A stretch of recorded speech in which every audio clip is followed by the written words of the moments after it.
Good evening or good morning. You might be watching this during the day. It doesn't really matter. What matters is that you are here. And we're going to dig in to the word today. We're going to take this from the book of John 17. But prior to that, let's just pray.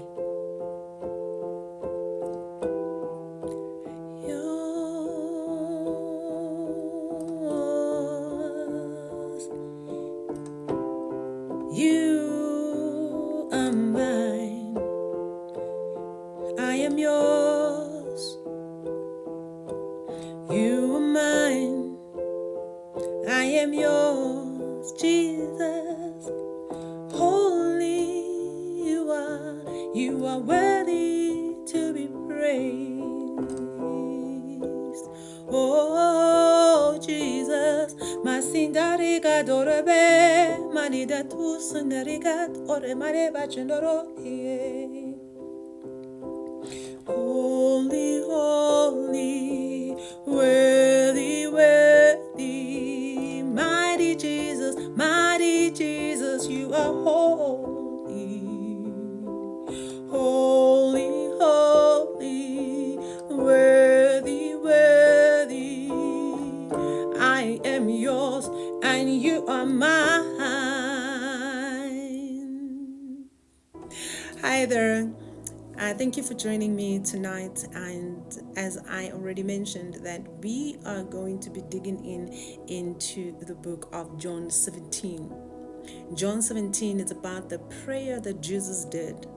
And he was doing this so that he could pray for three types of people. It was for us right now in this generation, which is the future people, not only at the time when he was doing the prayer. And then, of course, it was for himself and for the disciples. And he did this so that he could then be able to deeply show us his love, his relationship that he has for us, his compassion for us. And the burden and the cup that he was carrying was so heavy, and he had to do it. And what I have actually dug out from this word is that, when he did this, he was just showing just how much we have to do the things that he did. We have to build our capacity for prayer. We have to build our capacity to say it is okay, even when it is not okay, but I'm going to do it anyway because I've said yes. Once you've said yes to Christ, you have to follow the things that he says you must do, even when you don't like it. Because he can send you to places where you're like, I don't want to be there. But you have to go anyway. So let's dig in. I just want to go in. I want you to go into this book and read this chapter. Read John 17 and meditate on it, and then reveal what God is saying to you about it. Here's what I dug out. He says, revealed your name to those you have given me out of the world. Right? He was talking to God, saying, God, the people that you've given to me, I'm going to be revealing your name to those that you've given me out of this world, because he was in the world for you and I. They were yours and you gave them to me, and they kept your word. So we have to be keeping the word of God. We have to keep the things that he tells us in our heart so that we can be able to reveal it at the right time to the right people at the right space. And we cannot keep this word to ourselves. We've got to share it so that he is revealed. The one thing that I really loved, he said, when I was with them, he protected, he persevered by the name of God. He did it then. He is doing it now. He's going to continue doing it. And the one thing also that I love, he said, you know what? To those that you've given to me, I want to be with them where I am. Right now, he is sitting next to the Father, meditating for you and I, interceding. And even in this time, in John 17, he was interceding for you and I. He said, you know, he wanted us to be sanctified by the truth. And that truth is the word. The word is the truth.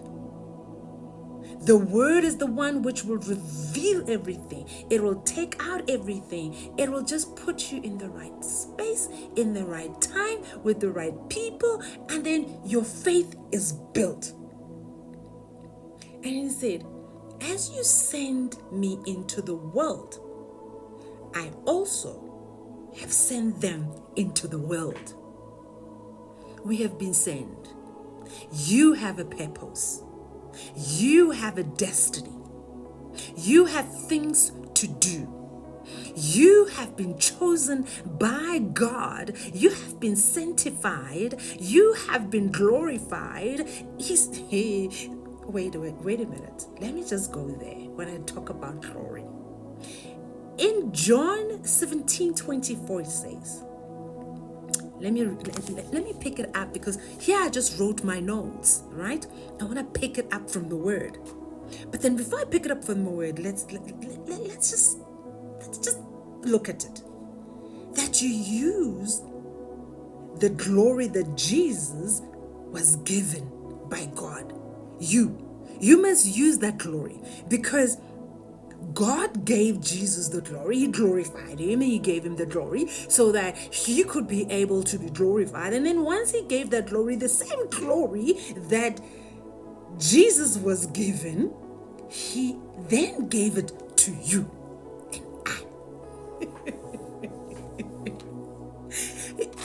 Look, he says he wants us, right, to be where he is.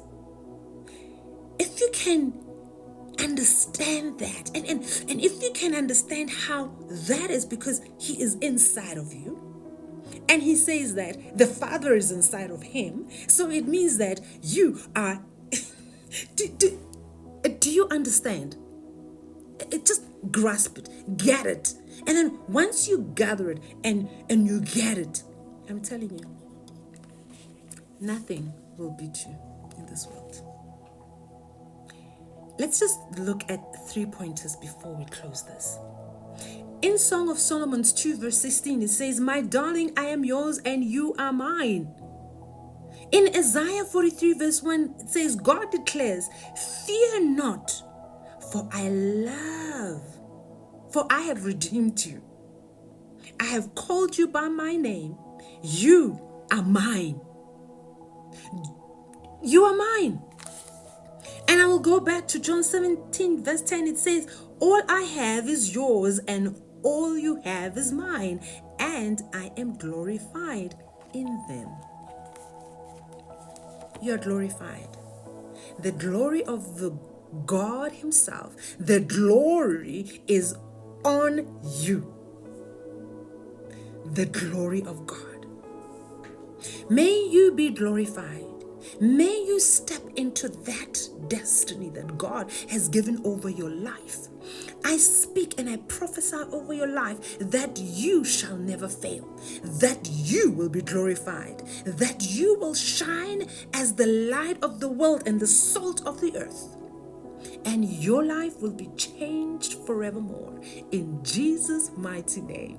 And I will see you next time. Thank you for joining.